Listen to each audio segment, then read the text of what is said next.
everybody. Hi, everyone online and in person. Welcome to another one of our Wednesday Wisdom Talks at Meta Center, where we invite teachers from all traditions and around the world to share with us what piece of wisdom they'd like to share with all of us. So today we have Venerable Akiñcana joining us from Bodhiana Monastery in WA. His topic is faith in goodness. So the Buddha said that it isn't possible to progress on the spiritual path without faith in goodness. So what does it mean to have faith in goodness, and why is it essential to our practice? This is such an interesting topic. It's wonderful. Even the thought of goodness and faith in goodness brings up so much joy inside of me. So I'm curious as to hear, how can our faith in goodness support us in our journey to enlightenment? So a little bit about Venerable today before we start. Venerable Akiñcana was born in Hong Kong to a Sri Lankan Catholic family. He went to school in Singapore, HK, India, the Philippines, and New Zealand, and is now back studying at Ajahn Brahm's finishing school near Perth. After completing degrees in economics, he worked in UK, London, and then migrated to Sydney in 1994. Sydney became home for over 20 years, and it was there that he converted to Buddhism and connected with his first teachers, Bhante Mahinda and Bhante Sujato. He then moved to Bali in 2016 and focused on his life mainly on Buddhist practice, visiting Bodhiana Monastery in 2017, and then ordaining as an Anagarika in 2019 and again 2022. On the 2nd of May 2024, after years training as a novice, he took higher ordination under Ajahn Brahm. So as always in our sessions, we love for it to be interactive so that you can get the answers you want. And Bhante also welcomes all of your questions at any point where it arises as he speaks. So if you have any questions at any time, please feel free to raise them. If you're in person, you can put your hand up, we can unmute and you can ask your questions. We will give you a little camera, you can speak directly to Bhante so you can see your face as well. But if you're online, you can either unmute yourself or you can type your questions out or your comments in the chat. So if you'd like to unmute yourself, please put your virtual hand up and I will ask you to unmute yourself and you can speak directly. So that is all. And without further ado, I will let you know that today's session will be recorded on YouTube. And without further ado, over to you, Bhante. Thank you, Sophia. Okay, it's just starting. Well, thank you. Welcome, everybody. I'll welcome everybody in Sydney and all the people joining from different places like Singapore and Thailand. As I said, as Sophia said, my name is Venerable Akiñcana. And I'm quite a young monk. Well, I'm an old person, but I'm a young monk. I'm 60 years old, but I've only been a monk for one reigns. Actually, I only got ordained. So please kind of bear with me as kind of I go on this journey with you. But tonight, I think we'll start off with a bit of meditation. I'll talk a little bit about the meditation before we go into it.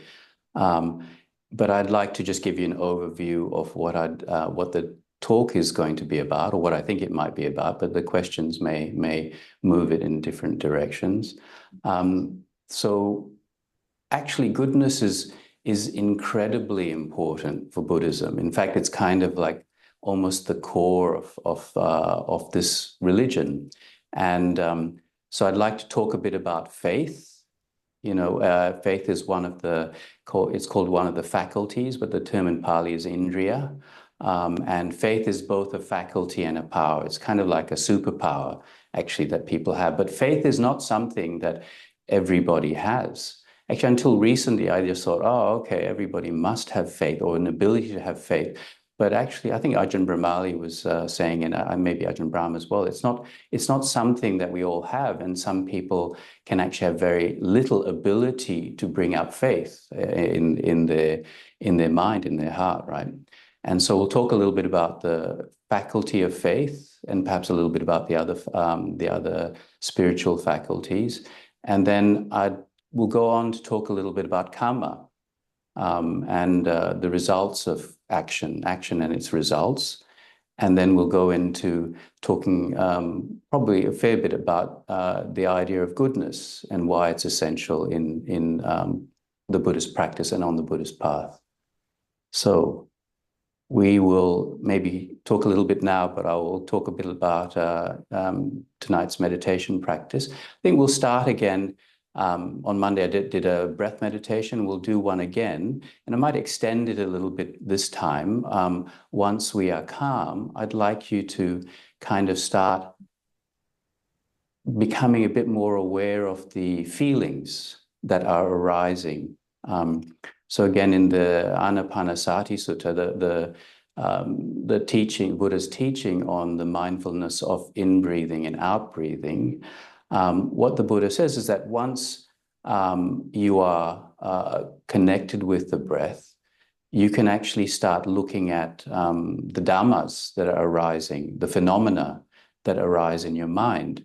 And in meditation, it's actually a very useful thing to actually see or to look at how you are feeling. And in fact, actually, if you are a good meditator, or if you can find some stillness quickly, what happens is a very pleasant feeling will arise, and brightness will arise in your mind, and you'll have quite a pleasant feeling, a feeling of relaxation, a feeling of comfort. And in the Buddha's teachings, that's a pleasant feeling, a bodily pleasant feeling, a pleasant feeling in your mind. The feeling of relaxation is a very beautiful feeling. And what it is that as you're meditating, you may become aware that you're making contact with something that is causing a pleasant feeling to arise in you. Sometimes as we're meditating, we make contact with something, perhaps an idea about how busy you are or how much work you have to do will pop up in your mind. You're focusing on your breath, and this idea just kind of pops up because it's your mind has been thinking about that recently, or is probably going to think about that. And when that arises, you may experience some stress. So with the contact with that thought arising in your mind, there's actually an unpleasant feeling that arises. And the Buddha says that with a contact that is meant to be felt as unpleasant, an unpleasant feeling arises.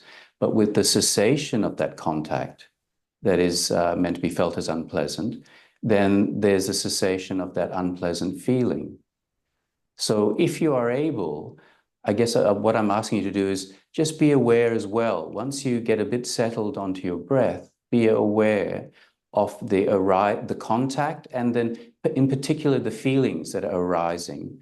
And you can watch them, and you may notice that they arise and then they pass away, and some other feeling arises, maybe a neutral feeling. We could try that anyway and see how we go. But most of my instruction will be on getting connected with the breath. So if we are, actually I can ask now, are there any questions that people want to ask about that before we start, or are you happy just to go straight into the meditation? It looks like everybody's happy just to go into the meditation. Okay, let's get started then. So if you take a relaxed and comfortable position, you can close or half close your eyes.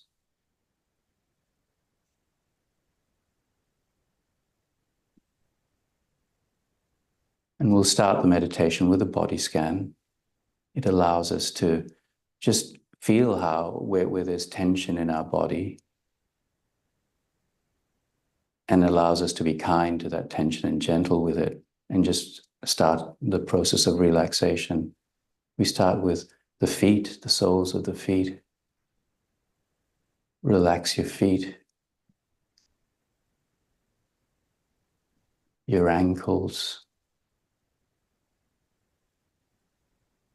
Relax your calves and shins. Relax your knees.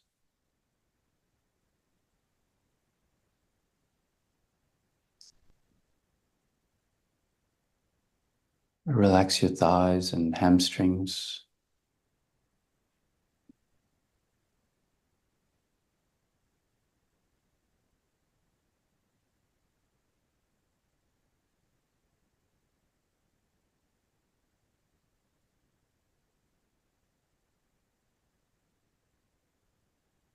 Relax your seat. Feel the pressure of the chair and your buttocks just relax. Settle into your seat.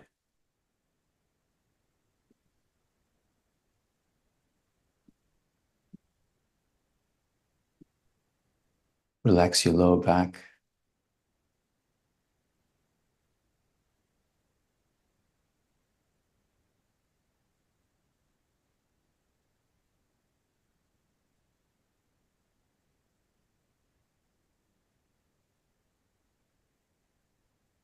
Relax your abdomen.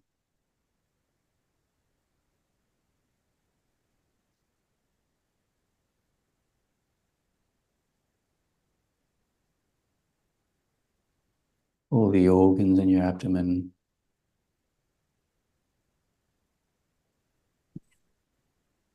Send them some kindness and appreciation for all their hard work.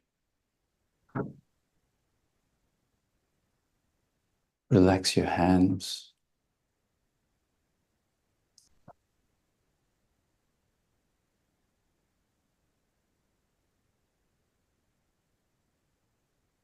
Your arms.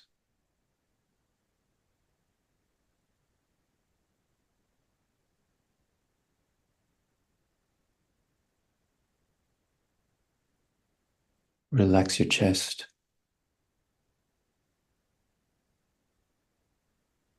And feel your diaphragm expanding and contracting.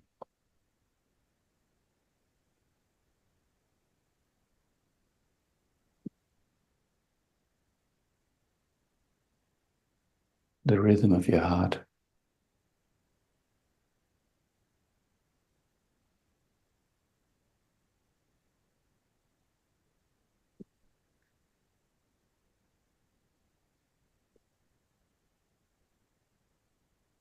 Relax your upper back.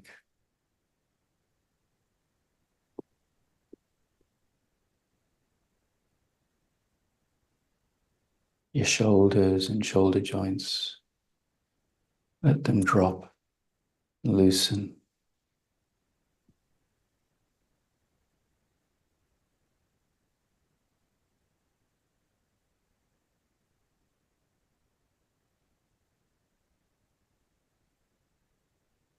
Relax your neck.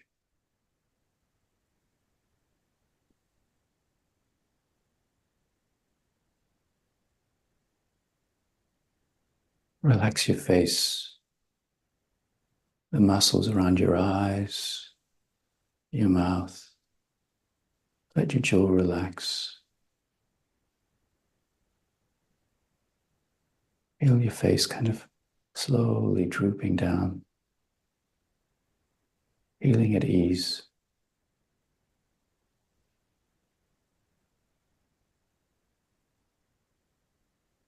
Relax your brain, peaceful, nothing to do, empty.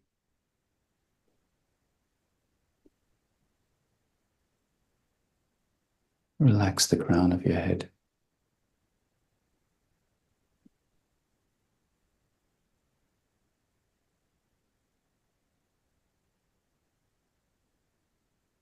From the soles of your feet to the top of your head, relax.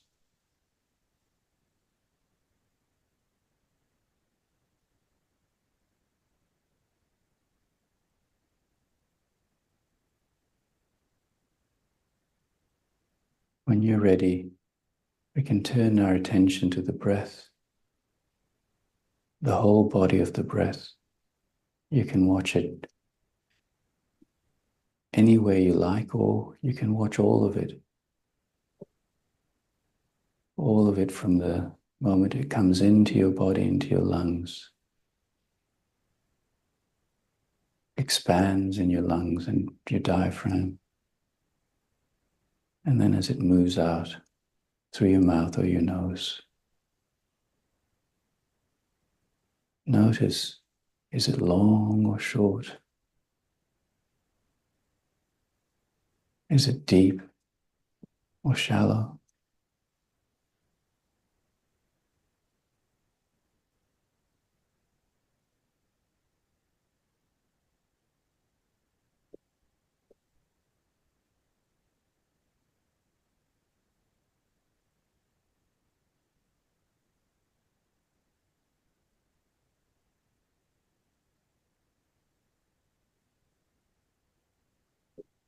If your mind wanders or if thoughts come up, don't try to push them away. Just watch them arising and passing away, drifting off like a cloud.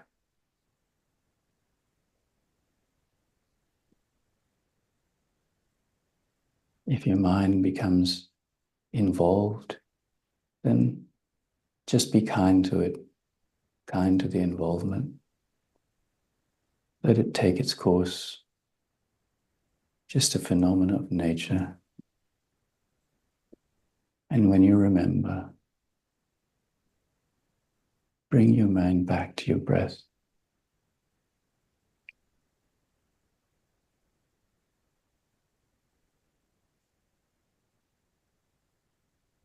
Peaceful, nourishing.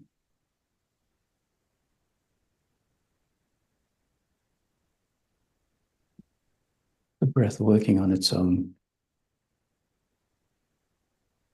Simple.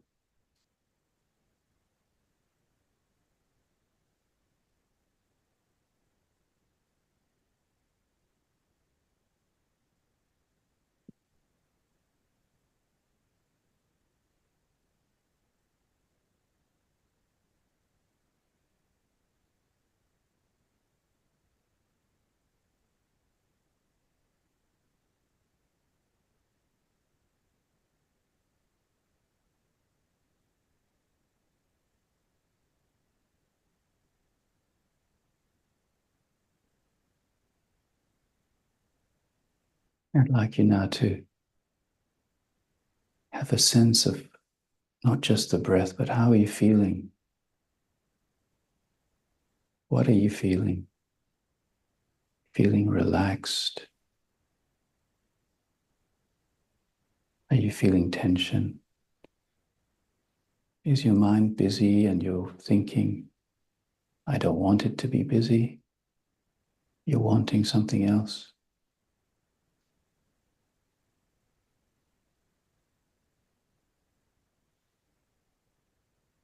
And what feelings arise? Or is it just the breath? You're feeling the breath and the comfort of the body and the stillness that's building in your mind.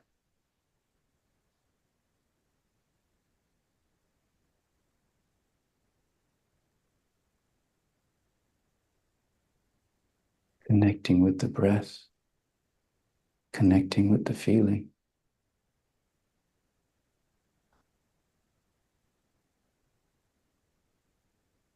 And having a deep sense of kindness and gentleness to everything that's arising, everything you're experiencing.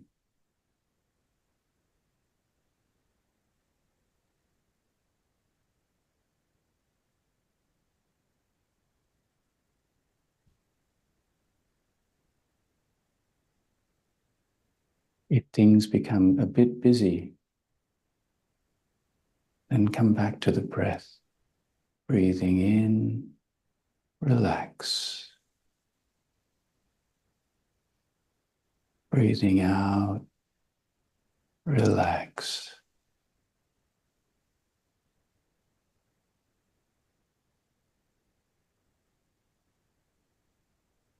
Breathing in, relax.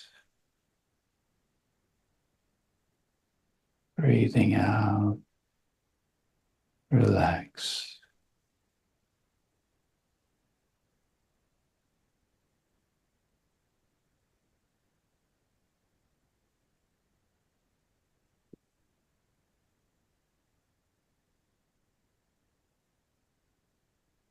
I'll stop speaking now, and a short while before the meditation ends, I'll rejoin you. Please continue with your practice.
Okay, we're coming to the end of the meditation. Before we finish,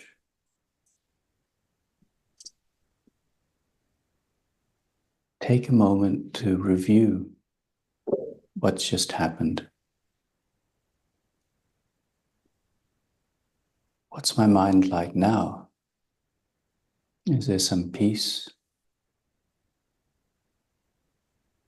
stillness?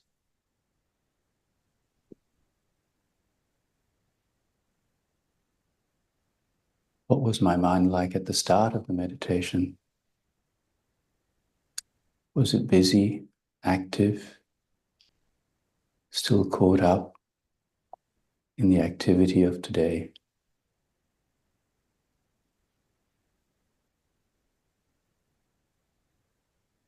How did it change? What obstacles did I experience?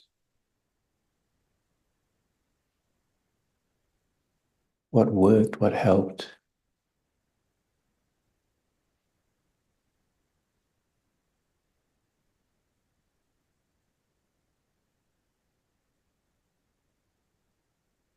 And then we'll share the merits of our practice. We share the merits of this practice with all beings. May all beings rejoice in the merits of this practice. May all beings be free from suffering. May all beings realize Nibbana. Sadhu, sadhu, sadhu. Sadhu, sadhu, sadhu. You can open your eyes. Hope you enjoyed that and maybe had a few moments where you were sensing both the breath and the feelings that were coming up, and hopefully they were nice feelings. They often are actually once you are connected with the breath, and they can take you very deep into samadhi, because that feeling of joy and happiness is critical as part of our meditation. I think on Monday I talked a little bit about when the Buddha had his sort of epiphany, when he realized that the kind of the different paths of sensual desire and self-mortification were both wrong. Neither of them really created lasting happiness. And he realized actually the pleasure of meditative skill, or the pleasure we obtain through meditation, was actually a really important pleasure. And it's actually the pleasure that he tells the monks or monastics that it's something that we have to both be skilled in, and it's something that we should really enjoy.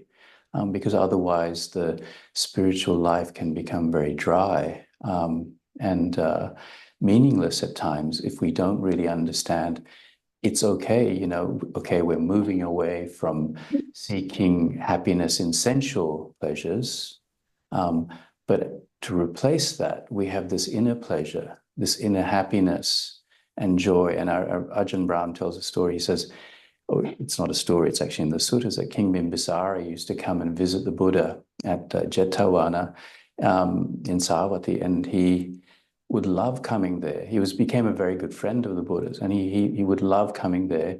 And the Buddha asked him, oh, why do you like coming here so much? And he said, because the monks are so happy, the ones who live here. They're always smiling and joking, and they are full of joy. And the Buddha said, that's right. He said, that's correct, because if their practice is going well and their samadhi is going well, then these spiritual practitioners will just naturally be very happy, and they're easily contented and very happy with the life that they're leading, even though from the outside perspective, it seems that it's a very severe life. They live in small kutis, eat one meal a day, they have very few possessions, if any possessions, but they're brimming with happiness and joy, and often laughing as well. So that's Ajahn Brahm says that's a very good sign for a monastic community if they are happy. If they don't have that happiness, then they are missing out on something very substantial. Which I think takes me into my talk. We have some questions already. Yes, we do, Bhante. So We can go on to questions, yeah? Yep. So Eddie asks, how do we make ourselves want to be here now so we can gradually progress and enjoy meditation despite the fact that maybe our external situation is something that we don't want at the moment? Right, okay.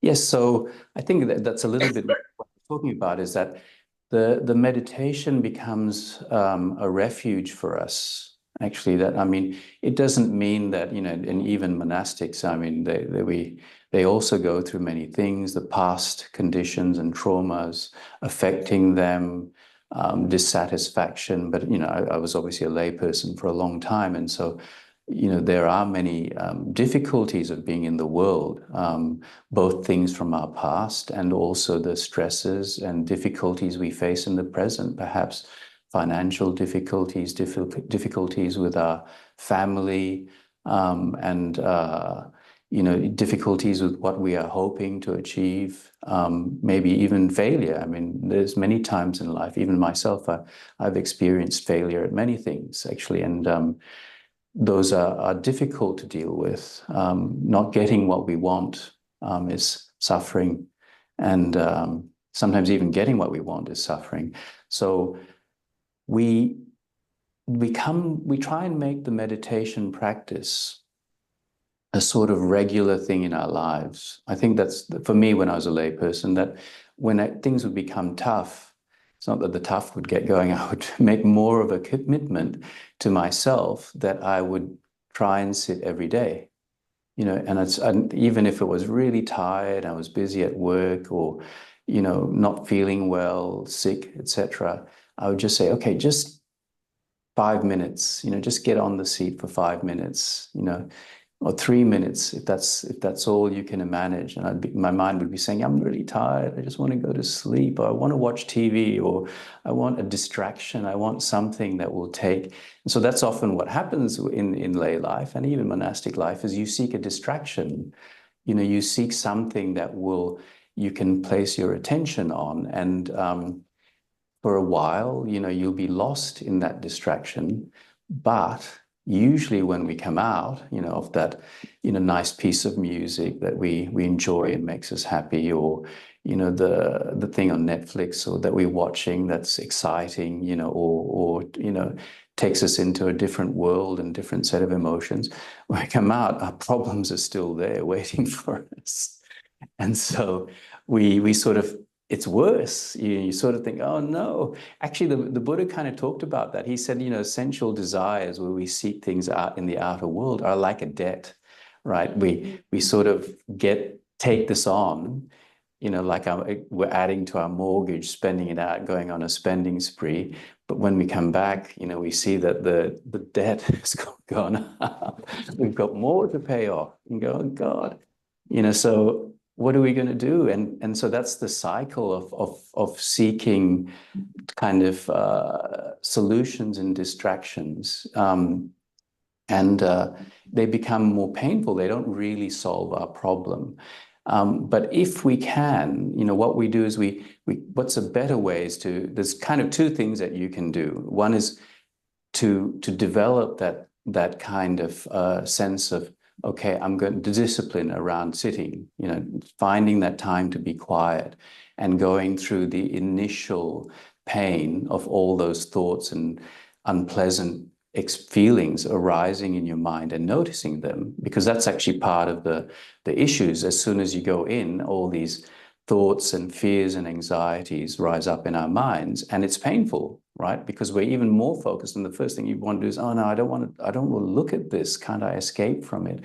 But the way we try to escape is, again, distraction again. But what we can do with that is that's why the breath is so useful as a meditation object, is to keep going back to the breath. Or another really nice way of dealing with that is to have gentleness, kindness, and compassion for yourself. So to try and develop the skill as you experience those things, you know, I'm suffering. This is suffering.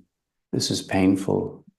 And as you realize that, you generate a kindness to the suffering and pain, to the being that's suffering right there. This is it. This is what the Buddha talks about, right? This is this is suffering, and you can kind of look at that being who's experiencing that suffering and have compassion for that being, and kindness and gentleness. And I kind of imagine myself as the good friend, you know, that basically comes up and says to that being that's in that pain, gives them a hug, you know, in my mind, and says, don't worry, it'll be okay. It'll be fine. You know, I'm here with you. It's okay. And everything will be fine. You know, it's okay. And we use these techniques of gentleness and kindness to allow ourselves to settle, to experience the suffering, but also experience the kindness in our hearts that we can have for it, gentleness.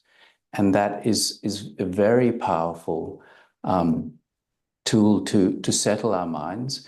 And as we get skilled, Ajahn Brahm calls that kindfulness. Actually, he coined the term for that.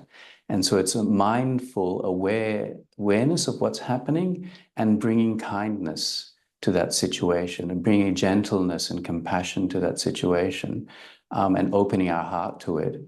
And it's through that, it's amazing. It really does work, that you start to feel compassion and kindness for yourself. You settle. You become more peaceful, and still you find a greater ability to stay with the breath. And okay, it might be 5 minutes that happens. But what happens is if you can develop that skill, you sort of start enjoying. You find that becomes your refuge. You can find a friend. You don't have to go out. You don't have to get onto the phone. You know, sometimes your friends are busy, or you may not have that many, or, you know, and the world is kind of awash in loneliness, that you find that friendship in that meditation. You find the happiness and joy in that meditation. And that's what, again, coming back to what I was saying earlier, is that the Buddha said, this is such a critical part of our practice, is to find the joy and peace and happiness, and to see that, develop that friendship to ourselves. When Ananda once came to the Buddha, and Ananda, still this stage, was still a stream enterer. Actually, it took Ananda, Venerable Ananda, the Buddha's attendant, a long time to progress on the path. He became a stream enterer in his first reigns. And he had, you know, obviously a wonderful heart. He was a very kind-hearted person. But then he was like a stream enterer all the way until the Buddha died. And that was like, I think, 50 years or 45 years later. And he was constantly, for I think about 20, 25 years, he was the constant companion of the Buddha. He lived with him. The Buddha was really kind. I think it does appear that Ananda was really his favorite, you know, because he could always talk about how gentle and kind Ananda was. And Ananda was obviously very famous for encouraging the Buddha to, you know, to really go forward and allow the bhikkhunis, women, to ordain as homeless, not just as people who could practice, but ordain as homeless spiritual seekers, which was quite a big step at that time. And so Ananda comes to the Buddha really excited, and he says, "No, Buddha, I think I understand." He says, "I think friendship is half of the holy life." And the Buddha looks at him and he says, "No, you're wrong." He says, "Friendship is the entire holy life, good friendship." It's very beautiful. And I think that's what I'm talking about. It's not just the friendship that you find outside. The Buddha is saying that kind of friendly, caring aspect, the character that we bring to not just our external relations with people, but also our relationship with ourselves.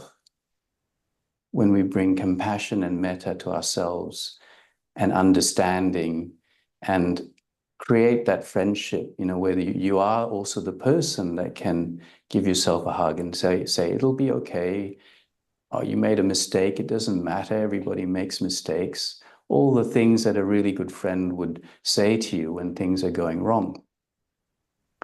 So that's it. You have to kind of develop, and that's a skill, actually. It's not just something that's natural.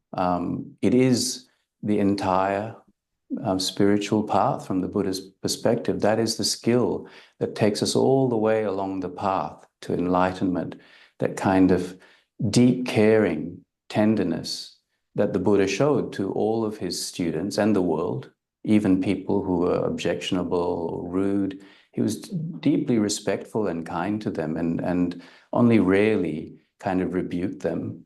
And so the Buddha is saying that that is the friend that you can find in yourself as well. And that friendship and that refuge, as you develop it, it's a little bit hard at the start, but as you develop it and put your effort into it, it becomes more and more natural until it becomes a thing that you turn to. And you kind of become addicted to it, but it's a good thing to become addicted to. Okay. So hopefully that was helpful. And I think we kind of, okay, we have another question about what has propelled you. Do you want to go about that? Very happy for you too, Okay. Venerable. Okay, what has propelled you to become a monk and celibacy?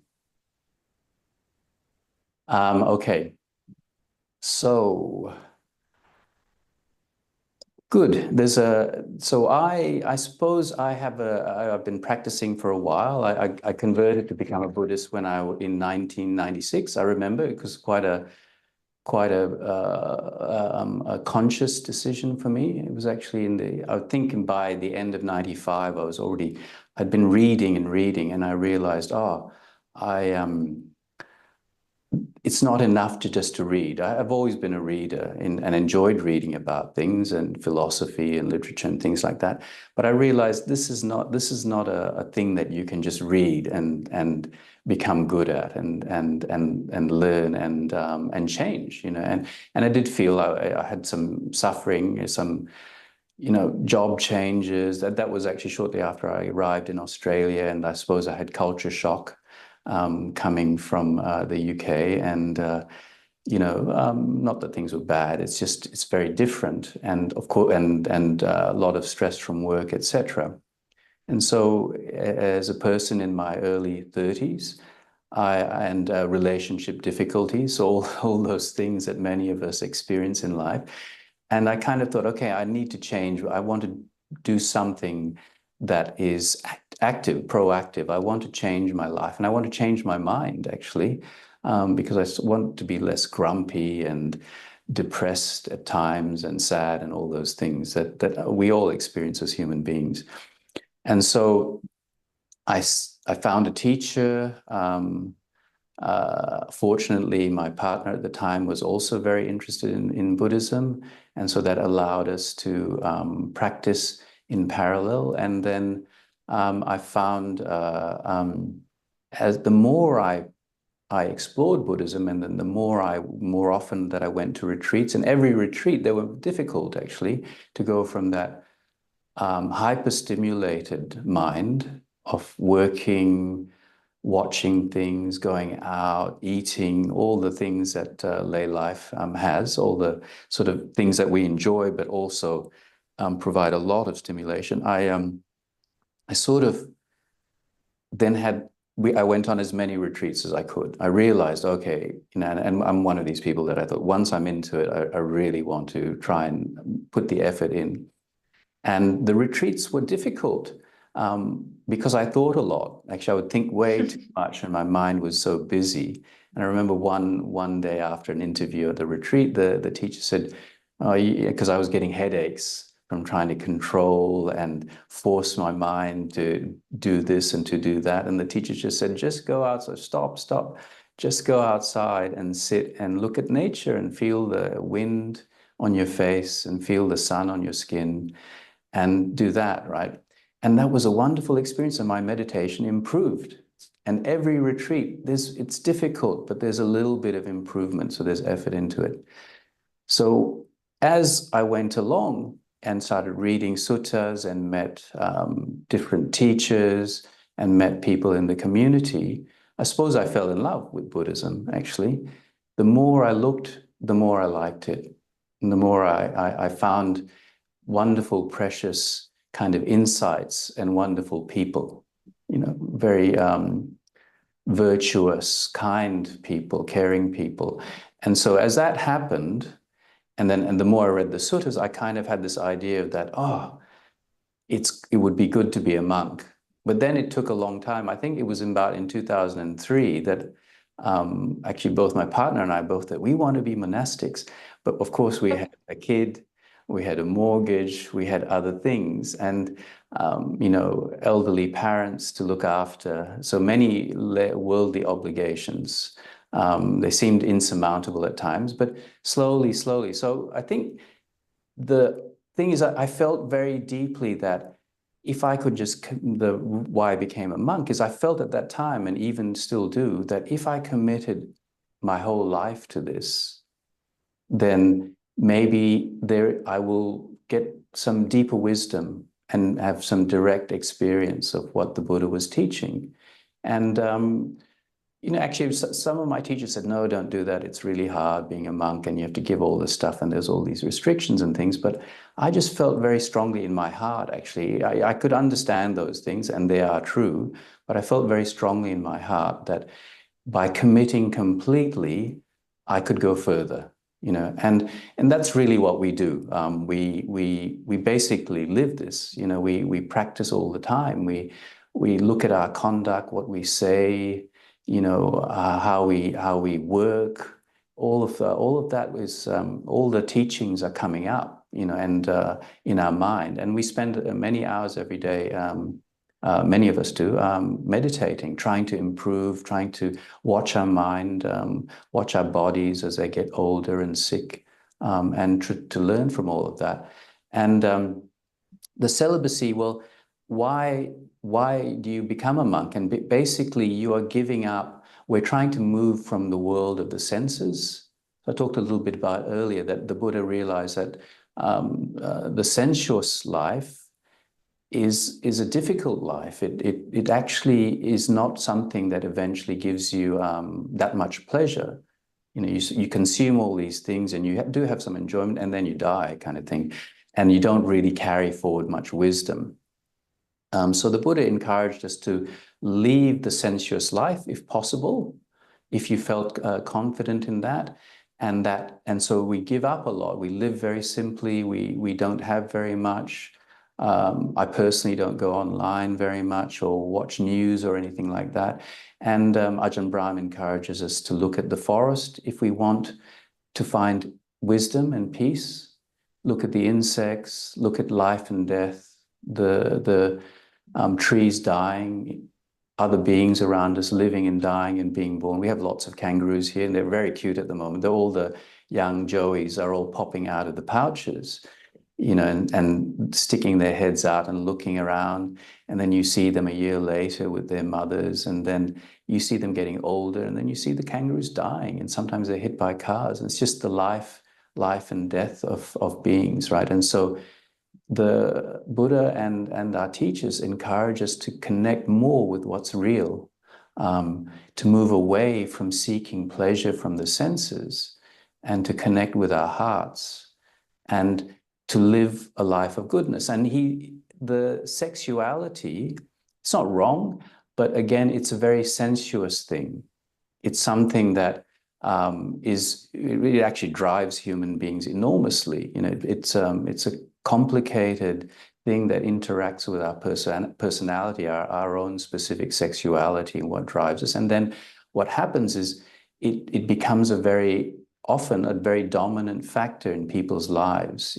So the Buddha said actually that it's very important to become celibate. So we're really trying to give up the sensual life as much as possible and turn to the inner life. And through that process, he calls it the brahmacharya, which is actually also sometimes translated as the good life. And which will bring me back to my talk. But the Buddha calls it the brahmacharya, which is the way of Brahma, or literally, or the holy way, or the holy life. But I also like the good life, that you're extending your virtue to the point where you're really so focused on the sort of mind and the heart, developing that you can take it different levels. And effectively, what the Buddha said is, he teaches sila and then samadhi and panya. Sila is virtue, goodness, actually, and samadhi is the meditative experiences, deep meditation. And he said that samadhi fortified with sila, with virtue, is really powerful, is very strong. And wisdom fortified by samadhi is very strong and very beneficial.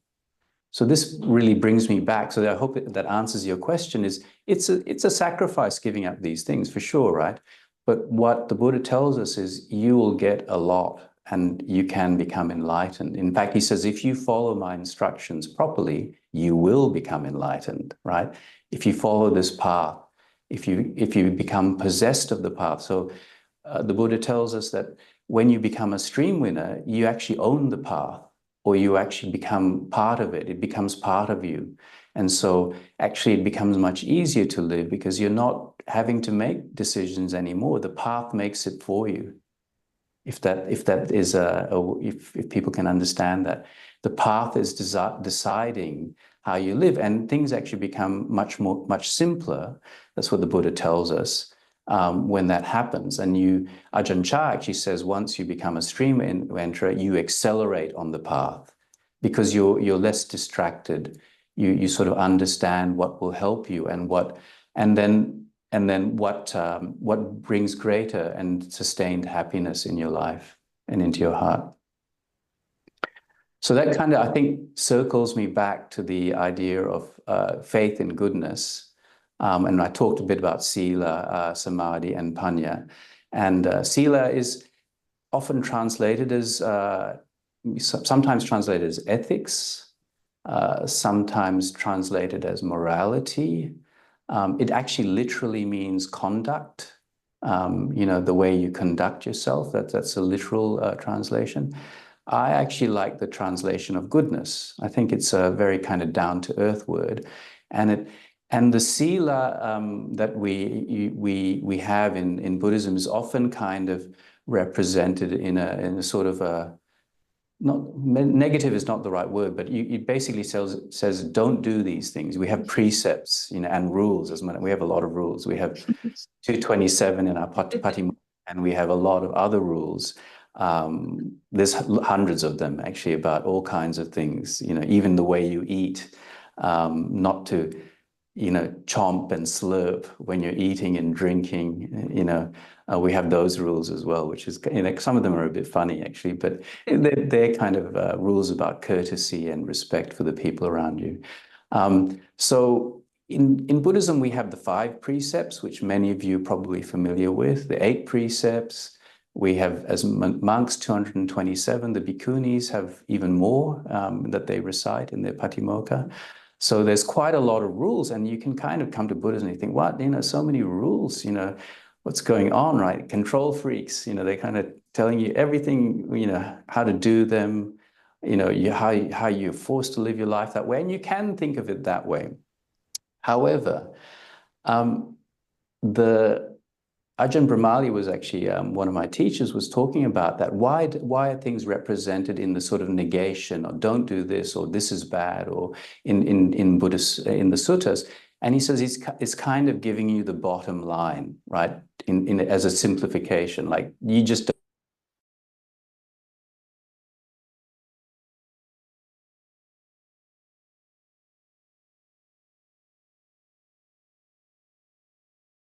being kind and caring. And so it's not about the things we don't do. Very quickly, like I'm sure there's very few of you that have actually go around killing, there's one of our precepts, or lying, or stealing, or raping people, all that's extreme, sexual misconduct. So you can kind of, those are very basic things. And in fact, and taking intoxicants or using intoxicants to the point where you actually start causing harm to yourself and others. Right, so these are our basic things. sila.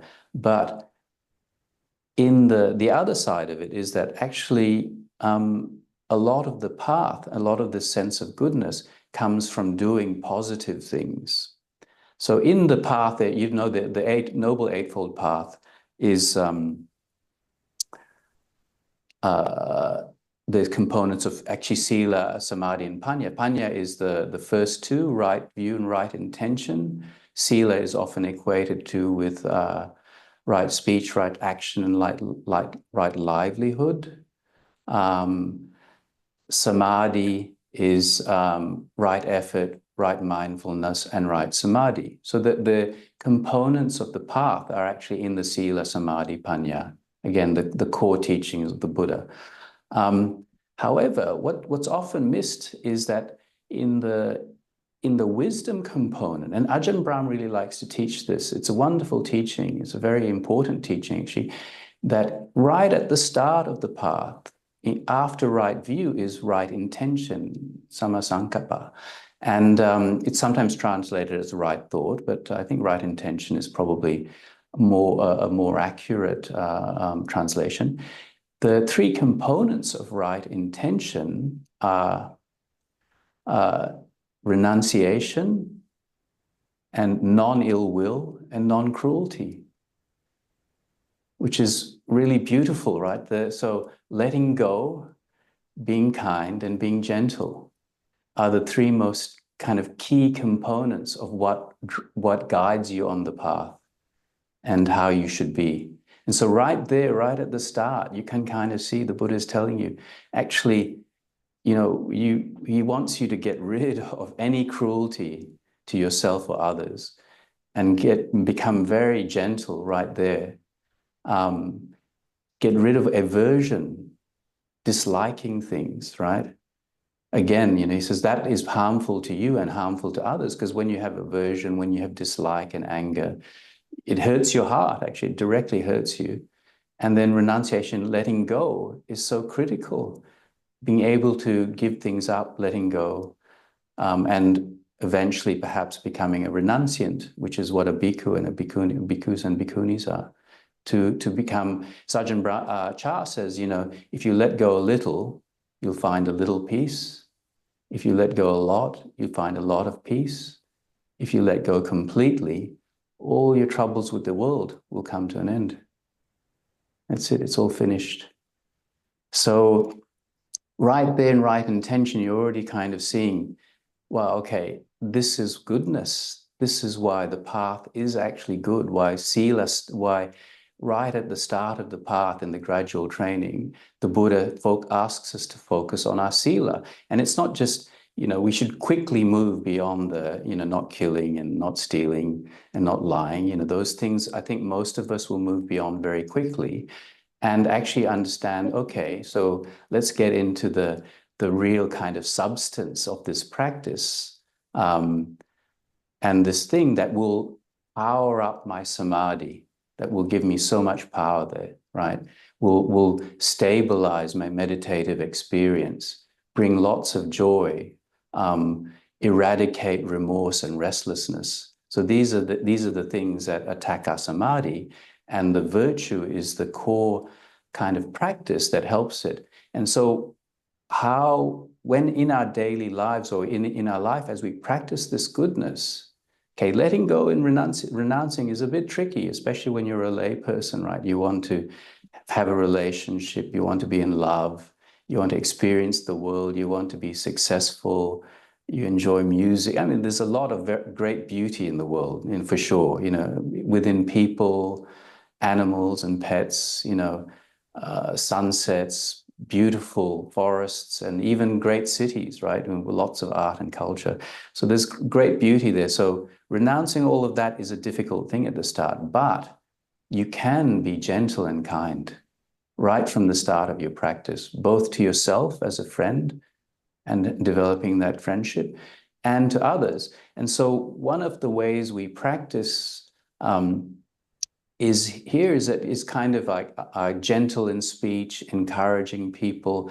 And again, Ajahn Brahmali often mentions in some of his retreats that if your meditation isn't going well, go out and say something kind to somebody. Yeah. Go and volunteer, go and do something nice for somebody, even if it's to say, wow, that's a great haircut, or you look really good today, or, wonderful dress, or I really like what you said. And that last time we met, I've been thinking about that. You don't even have to be, generosity is of course wonderful, to give people things, but you can be generous in your time. You can be generous when you listen to somebody and hear what they really want to say, deeply listening to somebody without judgment, being open to them, opening your heart to them is one of the greatest acts of kindness you can have. And one of the wonderful things about that, as we kind of start to think more about being gentle and kind to the people around us and caring for them, we automatically lose a lot of our focus on ourselves, right? If you're busy thinking, when you're training yourself, and it's like you look at somebody, you say, what can I do for them? What can I say to them? How can I help that person? In that moment, as you're thinking those things, you're not thinking about your own worries, about your own problems. That's gone completely.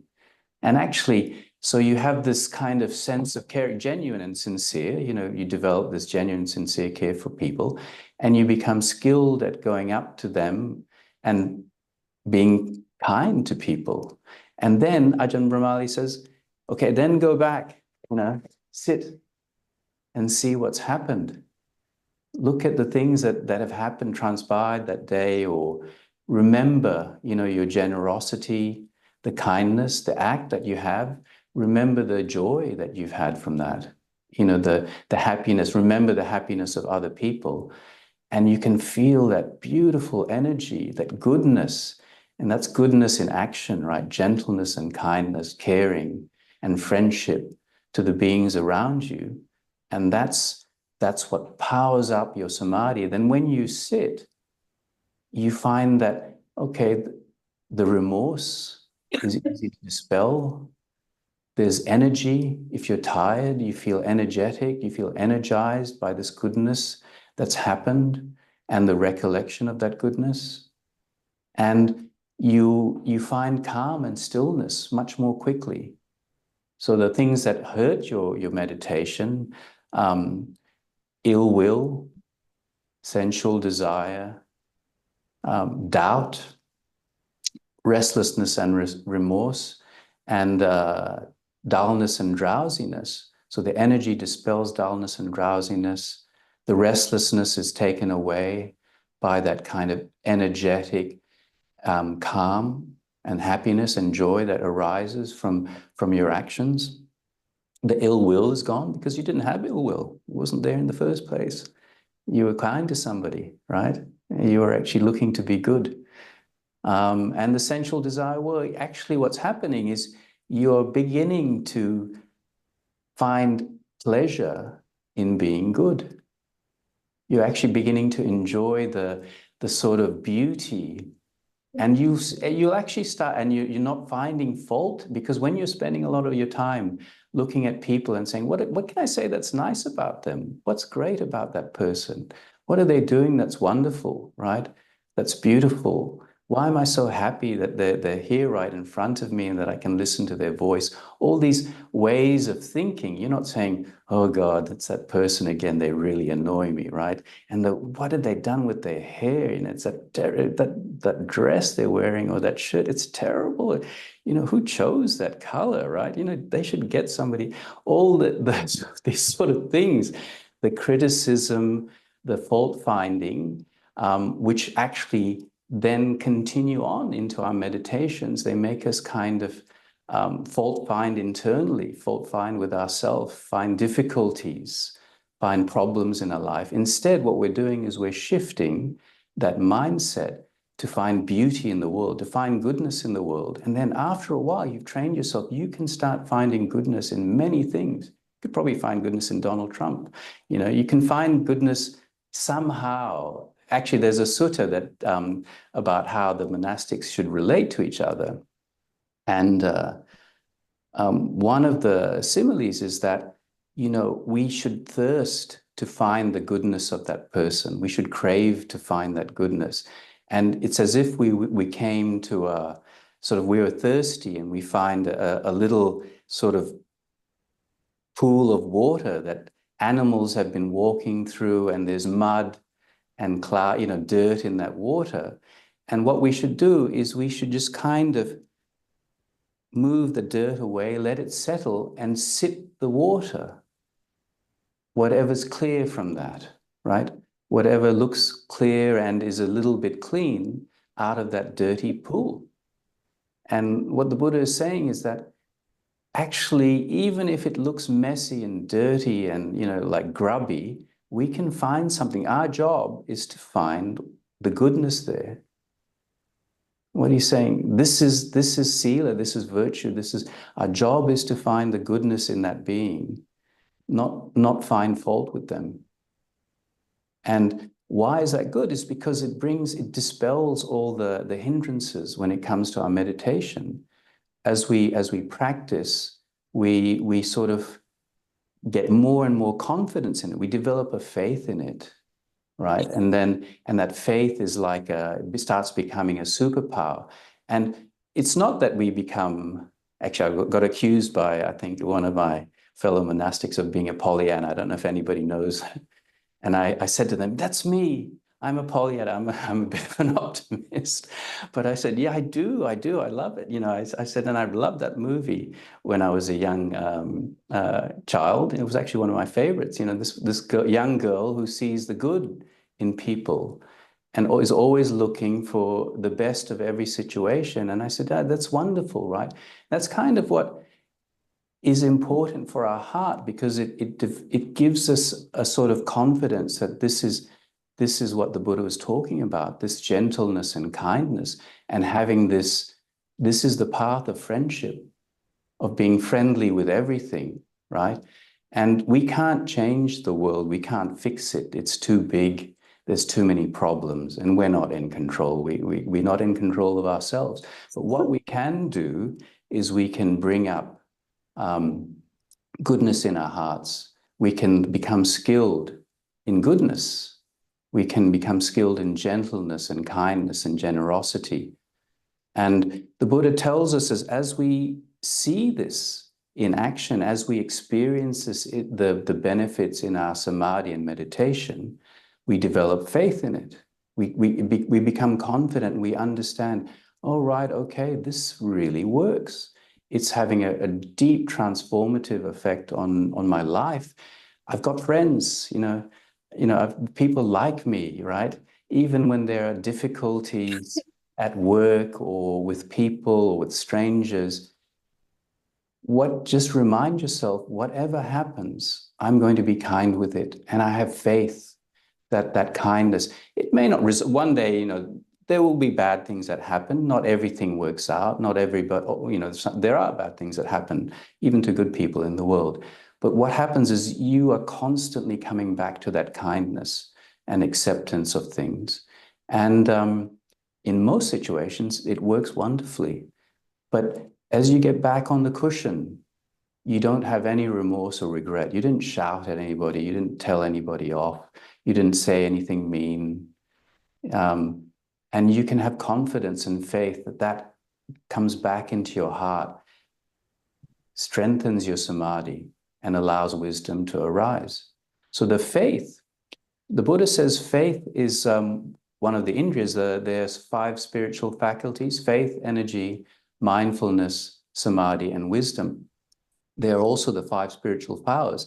And without those, we can't make much progress on the path. Without goodness, you can probably begin to understand that this whole path is goodness. And the faith, what the Buddha says is that you can progress much further if you have faith in something than if you don't. So it's really like a power. It's actually a spiritual superpower to have good faith, right? Not like a confirmed faith in something. And then what happens is that faith gets stronger as you experience, as you go through the path, and a confirmed experience of some of the Buddha's teachings, like when people become Sotapanna, stream enterers, when they have a direct experience of what the Buddha was talking about suffering, about its cause and its cessation, or about non-self, and they suddenly know with direct knowledge, they experience it and they see a little bit of what the Buddha saw, then they have a confirmed faith in the path, and they're no longer wavering in it. They don't doubt it anymore. So again, doubt exits from your, as one of the hindrances. It becomes greatly diminished, and you're no longer wandering around, and should I go this way? Should I turn left or right? It becomes much easier. I mentioned earlier that as people, Buddha says, once you become a stream enterer, things become much easier because you have so much more faith. Your power, it's like playing one of those video games and you get this huge power up, or you get all these bonus points, and you have so much more energy in whatever you face, right? And so an early part of our practice is to develop the faith in goodness. And that's why the Buddha says you cannot make much progress on the spiritual path if you don't have faith, you don't understand, and you don't believe that being good is what leads to great happiness. Being good is friendship with the world. And cultivating this and developing your faith gives you so much power in your life, brings so much happiness, not just for you, but also for all the beings around you. I think Ayakema said, it's very rare in the world to meet people who are truly happy and content, right? Most people actually, and not to, not saying negatively about them, but most people are subject to, unease, despondent at times. But Ayakema said, so do not diminish the idea of just being one of these very happy, content people. It's a great jewel, actually, to the world. And it is the kind of core of this path, this kind of goodness in right intention, the gentleness, kindness, and generosity. The Buddha said, as you develop that faith and as you practice it more and more, and as you see goodness in the world, the happiness grows in you, your samadhi becomes stronger, and wisdom arises. So I might end up there and ask if there are any more questions.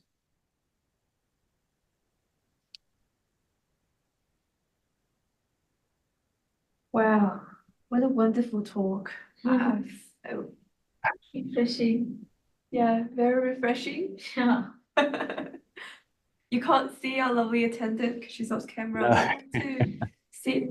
Okay, I think we've got a few minutes left if anybody has any questions to point out. Is that about right? Yeah. Do you have any questions? Okay, somebody said Ajahn Brahm coined the word kindfulness, and somebody said I made the word kindsight. Yeah, that's a wonderful coining, kindsight as well. Yeah, that's lovely actually, because you could kind of see it as being kind in the way you see things. Wonderful. And I think it's lovely to play with these things and have fun with them, right? I think as your heart kind of gets more full of joy and happiness and confident and faith, in this path and how much beauty actually there is in life and the world, it's actually kind of nice to. I mean, it's actually one of the reasons why Ajahn Brahm tells so many jokes, right? He feels that humor opens the heart up and makes it very open to wisdom. And in fact, actually, I think some time ago, so as we laugh, we open up to ideas and to a different way of seeing things and a different perspective. And so often you can see him, I mean, he tells jokes all the time. I think he's been called the Seinfeld of Buddhism, although I'm not sure if that's very current anyway. There's probably another comedian he can be compared with. But his joke telling actually has a very strong purpose. When you live with him, he's not always jokey. In fact, sometimes he can be quite serious, and especially when he's talking about the Vinaya, not down in the mouth or anything like that, but he's very heartfelt. He's not as jokey, but that kind of having fun having fun with the Dharma, having fun with your practice, enjoying it, and laughing is a very, very important thing. It's, you know, it's really to take pleasure from this life that you're living, but without not pleasure from the material things, but pleasure from the heart and from the people around you. Wonderful, Bhante. And Neela, sorry if I pronounced your name wrong, commented, Pollyanna brought a smile Smile to my face. So I don't know many people. I'm old. I'm 60, but some people might. I think it was like a Walt Disney movie, and it was a book that was written about a young girl who was always saw the good in people and always was positive and optimistic about things. And it was really funny because I can tell you the story. I had gone to a monastery to visit another elderly monk, and I think it was Fiona Stanley, which is the super duper. Sorry, I had gone to the hospital, super duper hospital. He had heart surgery, and I was an anagaric at the time. I drove the monk there, and we went there, and I was going, "Wow, look at this hospital! It's like, what amazing, you know." And we went up the lift. I could see him looking at me, and then we went up the lift. Went to see the Ajahn. He had his own room, all these like view, like all this kind of state-of-the-art technology. And I was going, wow, look, this is really amazing.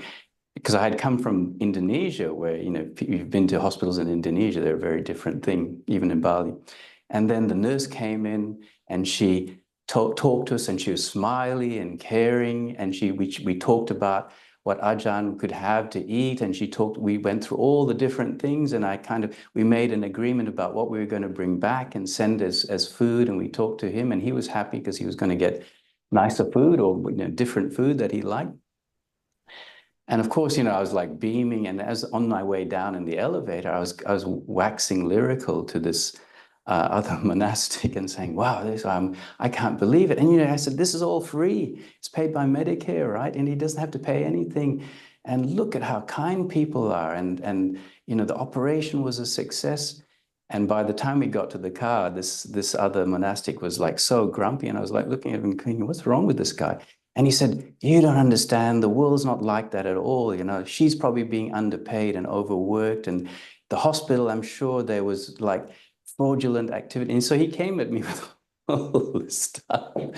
And I just looked at him and I realized, okay, so that's like quite a different experience, huh? I mean, my experience I thought was very legitimate because I was very highly impressed. Everything seemed very good. But the whole time I was telling him about all this wonderful stuff I was experiencing, he was getting grumpier and grumpier. And I had to stop myself from laughing. I wasn't upset at all. And then he said, you're like a Pollyanna. You know, he says, you just think everything's good. You don't know what the world's really like. And I was just a bit quiet. And I realized, oh, okay, yeah, okay, maybe not, but I'm happy the way I am. That's my Pollyanna story. And Bhante, we've had comments in the chat interaction too, Sing. You're free to unmute, I can read it out for you. Like... Oh yeah. Yeah, I'm 60. So maybe it's the path that keeps me looking young. And yeah, that's right. I love being called a young monk. That's what we get called, right? A Navaka monk. So every time somebody says, you're a young monk, and I just kind of smile at them. I think that's it's a talent. Someone else mentioned. Honestly, yeah, me too. So when you said 60, I'm like, whoa, meditation's great. Yeah, it's good. It's good. Meditation is good.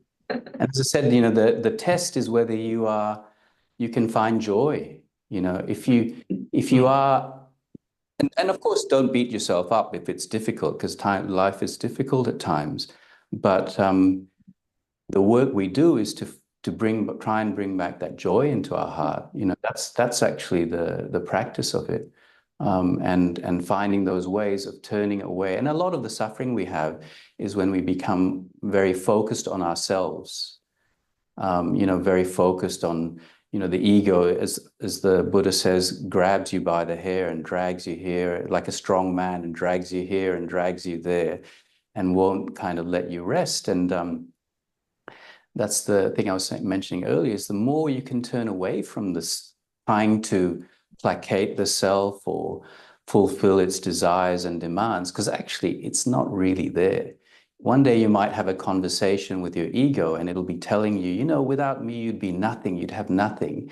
And you'll realize for yourself, that's the first real true thing that you've said to me, right? I'd disappear if I wasn't kind of being pandering to my ego all the time, you know, trying to give it what it wants. And so the more you can look out and more service and more kindness that you can have, even to yourself, you know, even to the ego at times, and to say, oh, don't worry, you know, it'll be okay. The more things will settle down for you, the more happiness you will find on the path. Yeah, absolutely. And Bhante will have many thank yous in the chat. Eddie says, WSA, monks always bring joy warms. Thank you for this, Dharma, Bhante. And we had Sissy also say something. Nikki said, what a beautiful teaching. Thank you so much for your insight, Bhante. Susie said, I think it's truly wonderful, Bhante. And Cincy also, I saw Dharma Diva, who's inviting all the teachers. He said, please let us know if and when you visit Sydney again. We would like to invite you to run a session Certainly, again, yeah, or I'd be perhaps a happy. short retreat or workshop. We can even simply do a nature walk with the community. Certainly, yes. Thank you. Thank you for the invitation, Sinsin. Yes. And Viv and Madeline also say thank you for inspiring goodness, Bhante. And yes, like all of our attendees, I would like to also say a big thank you for giving us this talk today. Like as everyone has expressed, this was a really wonderful talk on goodness. It connects us back to the goodness we experience every single day, but we may not notice. It connects us to the goodness that's already here that we can do through practicing sila, through generosity, through doing the right thing, through just meditating, through wisdom, like all this goodness that we're always looking outside for, it's already within us, it's already here. It is indeed so beautiful and so inspiring and so beautiful, like such a beautiful experience to listen to this. And yeah, Lenny said, beautiful, direct, and deep. Neela said, much merits and may you live a long life as an older monk. Best wishes to you, Bhante, and thank you so much, everyone, for all your comments and all your questions and all the interactions. So, Bhante, before we finish, would you like to do a dedication of merits? I will, yeah, thank you.